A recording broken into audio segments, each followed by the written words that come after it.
Hi hello ನಮಸ್ತೆ welcome back to Srinidhi YouTube channel. ನೋಡಿ, ನಿಮಗೆಲ್ಲ ನಾನು ಸಿಂಪಲ್ಲಾಗಿ ರುಚಿಕರವಾಗಿರ್ತಕ್ಕಂತಹ ಚಿಕನ್ ಬಿರಿಯಾನಿಯನ್ನು ಹೇಗೆ ಮಾಡೋದು ಅನ್ನೋದನ್ನು ಹೇಳ್ಕೊಡ್ತೀನಿ. ಮೊದಲಿಗೆ ಮಿಕ್ಸಿ ಜಾರ್ಗೆ ಕೊತ್ತಂಬರಿ, ಪುದೀನ, ಏಲಕ್ಕಿ, ಶುಂಠಿ, ಬೆಳ್ಳುಳ್ಳಿ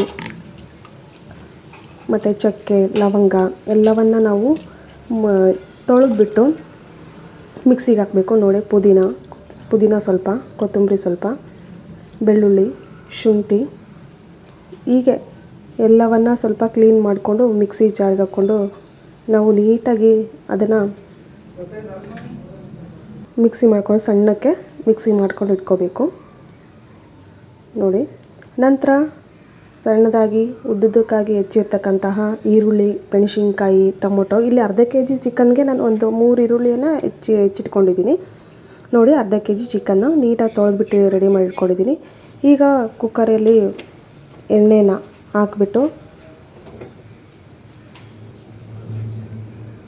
ಸ್ವಲ್ಪ ಎಷ್ಟು ಬೇಕಾಗುತ್ತೋ 1-2 ಗ್ಲಾಸ್ ಅಕ್ಕಿಗೆ ಅರ್ಧ ಕೆ.ಜಿ ಚಿಕನ್ ತೊಗೊಂಡಿದ್ದೀನಿ.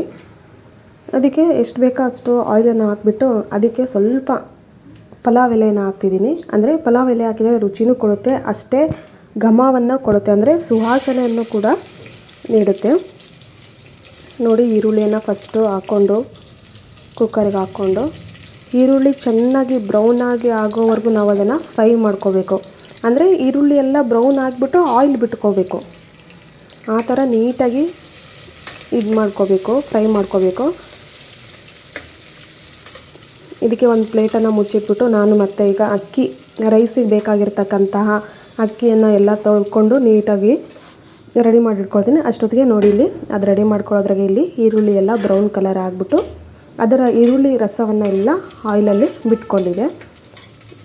ಈಗ ಇದಕ್ಕೆ ನಾನು ಸ್ವಲ್ಪ ಟೊಮೊಟೊ ಹೆಚ್ಚಿರ್ತಕ್ಕಂತಹ ಒಂದು ಟೊಮೊಟೊ ಮತ್ತು ಮೆಣಸಿನ್ಕಾಯನ್ನು ಹಾಕಿ ಅದು ಕೂಡ ಆಯಿಲನ್ನು ಬಿಡೋವರೆಗೂ ನೀಟಾಗಿ ಚೆನ್ನಾಗಿ ಫ್ರೈ ಮಾಡ್ಕೊಳ್ತಾ ಇದ್ದೀನಿ. ನೋಡ್ತಾ ಇರ್ಬೋದು ನೀವೀಗ. ನೋಡಿ, ನೀಟಾಗಿ ಫ್ರೈ ಮಾಡ್ಕೋಬೇಕು. ಇದಕ್ಕೆ ಸ್ವಲ್ಪ ಉಪ್ಪನ್ನು ಹಾಕಬೇಕು.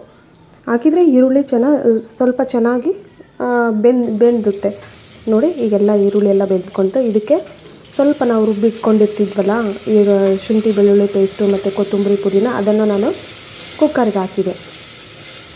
ನೋಡಿ, ಅದನ್ನು ಕೂಡ ಹಸಿ ವಾಸನೆ ಹೋಗೋವರೆಗೂ ಅದನ್ನು ಕೂಡ ನಾವು ಇಲ್ಲಿ ಫ್ರೈ ಮಾಡಬೇಕಾಗುತ್ತೆ.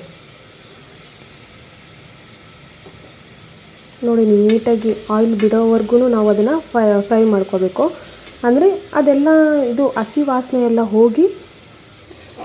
ಹೋಗೋವರೆಗೂ ನಾವು ಫ್ರೈ ಮಾಡ್ಕೋಬೇಕು. ಈಗ ಅದಕ್ಕೆ ನಾವು ತೊಳೆದಿಟ್ಕೊಂಡು ರೆಡಿ ಮಾಡಿರ್ತಕ್ಕಂತಹ ಚಿಕನನ್ನು ಹಾಕ್ಕೋಬೇಕು. ಚಿಕನ್ ಹಾಕ್ಕೊಂಡು ನೀಟಾಗಿ ಅದಕ್ಕೆ ರುಚಿಗೆ ತಕ್ಕಂತಹ ಉಪ್ಪು, ಈಗ ಆಲ್ರೆಡಿ ಮೊದಲೇ ಈರುಳ್ಳಿಗೆ ಸ್ವಲ್ಪ ಉಪ್ಪು ಹಾಕಿರ್ತೀವಿ, ನೋಡಿಕೊಂಡು ಒಂದು ಸ್ವಲ್ಪ ಏನು ಮಾಡಬೇಕಂದ್ರೆ ಉಪ್ಪನ್ನು ಹಾಕಬೇಕು. ನೋಡಿ, ರುಚಿಗೆ ತಕ್ಕಷ್ಟು ಎಷ್ಟು ಬೇಕೋ ಅಷ್ಟು ಉಪ್ಪನ್ನು ಹಾಕ್ಕೊಂಡು ಸ್ವಲ್ಪ ಅದಕ್ಕೆ ಖಾರದ ಪುಡಿ ಕೂಡ ಸೇರಿಸ್ಕೊಳ್ತಾ ಇದ್ದೀನಿ. ಆಲ್ರೆಡಿ 2 ಮೆಣಸಿನ್ಕಾಯಿಯನ್ನು ಹೆಚ್ಚು ಹಾಕಿರ್ತೀವಿ, ಹಾಗಾಗಿ ಸ್ವಲ್ಪ 1 ಟೇಬಲ್ ಸ್ಪೂನಷ್ಟು ಖಾರದ ಪುಡಿಯನ್ನು ಹಾಕ್ಕೊಂಡು ಮತ್ತು ಬಿರಿಯಾನಿ ಮಸಾಲವನ್ನು ಸ್ವಲ್ಪ ಹಾಕ್ಕೊಂಡ್ವಿ. ಚಿಕನ್ ಮಸಾಲ ಒಂದು ಸ್ವಲ್ಪ ಸಾಕು, ಯಾಕಂದರೆ ಆಲ್ರೆಡಿ ಅದರಲ್ಲೇ ಚಕ್ಕೆ, ಏಲಕ್ಕಿ, ಲವಂಗ ಎಲ್ಲ ಹಾಕಿರ್ತೀವಲ್ಲ ಮಿಕ್ಸಿ ಮಾಡಬೇಕಾದ್ರೆ. ಹಾಗಾಗಿ ಸ್ವಲ್ಪ ಬಿರಿಯಾನಿ ಮಸಾಲ ಒಂದು ಸ್ವಲ್ಪ ಹಾಕ್ಕೊಂಡು ನೀಟಾಗಿ ಅದನ್ನು ಕಲಿಸ್ಬೇಕು. ನೋಡಿ, ಯಾಕಂದರೆ ಚಿಕನ್ಗೆ ಉಪ್ಪು, ಖಾರ, ಅದೇನು ಮಸಾಲ ಹಾಕಿರ್ತೀವಲ್ಲ ಅದೆಲ್ಲ ಇಟ್ಕೋಬೇಕು.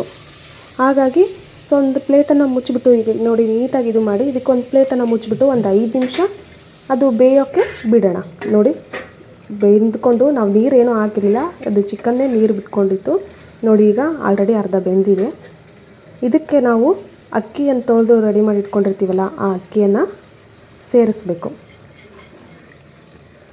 ನೋಡಿ, ಅಕ್ಕಿಯನ್ನು ಫಸ್ಟು ನಾವು ನೀರು ಹಾಕಿ ಇದು ಮಾಡೋದಕ್ಕಿಂತ ನಾವು ಅಕ್ಕಿಯನ್ನು ಹಾಕಿ ಎಣ್ಣೆಯಲ್ಲಿ ಆ ಚಿಕನ್ನು ಮತ್ತು ಅಕ್ಕಿ ಎರಡೂ ಕೂಡ ಎಣ್ಣೆಯಲ್ಲೇ ಫ್ರೈ ಮಾಡ್ಕೋಬೇಕು. ನಾವು ಆ ಮಸಾಲದಲ್ಲೇ ಎಣ್ಣೆಯಲ್ಲೇ ಫ್ರೈ ಮಾಡಿಕೊಂಡ್ರೆ ನಮಗೆ ರುಚಿ ಅನ್ನೋದು ಸಿಗುತ್ತೆ. ಆಮೇಲೆ ಏನಾಗುತ್ತೆ, ಒಡಕಾಗಲ್ಲ, ಅಕ್ಕಿ ಒಡೆಯೋದಿಲ್ಲ, ಅನ್ನ ನೀಟಾಗಿ ಎಳೆಯಾಗಿಯೇ ಬರುತ್ತೆ, ಮುದ್ದೆ ಕೂಡ ಆಗೋದಿಲ್ಲ.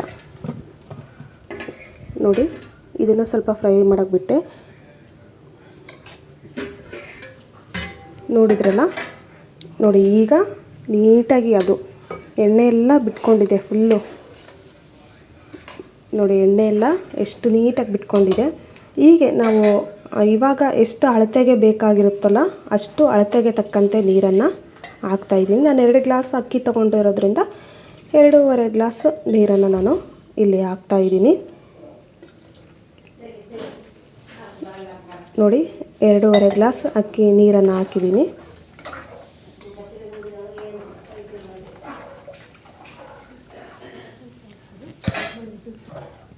ಇದನ್ನು ಈಗ ನಾನು ಕುಕ್ಕರನ್ನು ಒಂದು ಕ್ಯಾಪನ್ನು ಹಾಕಿ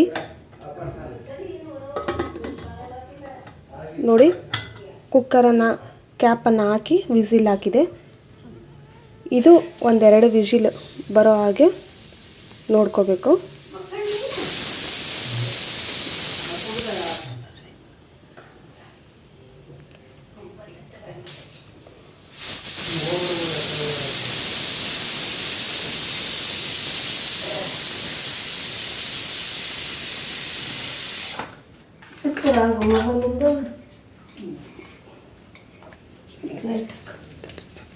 ಈಗ ರೆಡಿಯಾಗಿದೆ ಬಿರಿಯಾನಿ.